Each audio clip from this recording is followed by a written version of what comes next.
born from the Cold War, defined by a single hegemon, is now breaking down before our eyes. Yet, as the old unipolar world recedes, the shape of things to come remains uncertain. We stand at the critical juncture where our choices will determine whether multipolarity leads to a more equitable world or deeper division. We face two possible futures. One future is a strengthened multilateralism that advances inclusivity, reduces inequality, and enables decisive action on challenges like climate change. The other is a path towards bloc formation and increased contestation between powers, one that risks entrenching the dominance of wealthy nations and reducing multilateralism to a tool of power blocs. The choice is clear. We need a more robust and fundamentally different kind of multilateralism. This requires global rules that prioritize equitable development, a genuine voice for developing nations, and strong measures against crimes against humanity. We need inclusivity, sustainability, and more pronounced justice. Excellencies, friends, the current configuration of global governance is clearly suboptimal. It is simply unable to meet today's challenges. Poverty reduction has stalled. The pandemic pushed 120 million people once again into extreme poverty.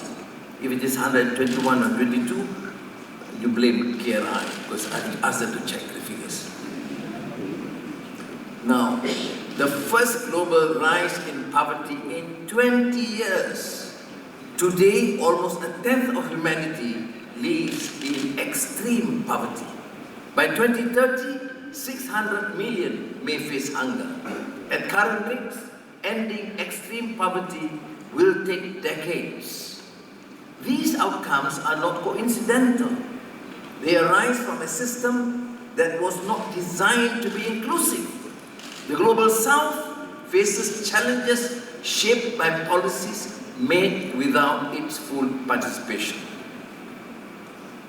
Australia, in the last few weeks, meeting President Lula of Brazil and President Ramaphosa of South Africa, the two leaders on two continents that share these ideals and seem to be clearly determined, committed to undertake and effect this change.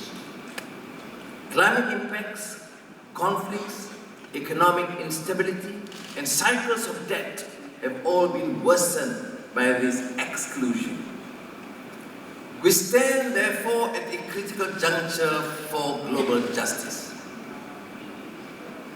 Israel's actions against Palestinians, war crimes, collective punishment, and genocide are a blatant affront to the norms of international law and fundamental human rights.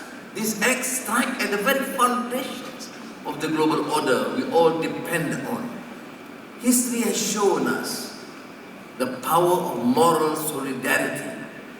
In the face of apartheid, South Africa, the world united to isolate a regime that had abandoned the principles of humanity, although it took decades and numerous sufferings. But today, Israel's sustained aggression demands a similar response. 7 decades have passed. Palestinians leave, and targeting of UNRWA have dismantled Gaza's lifeline. As we confront these challenges, ASEAN stands as an example of how South-South partnership can advance a more equitable multilateral order. Malaysia's 2025 Asean Chairmanship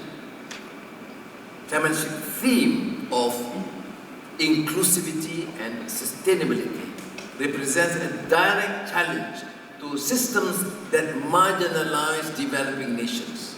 Our vision of ASEAN centrality demonstrates how regions of the global south can maintain independence while engaging constructively with global powers.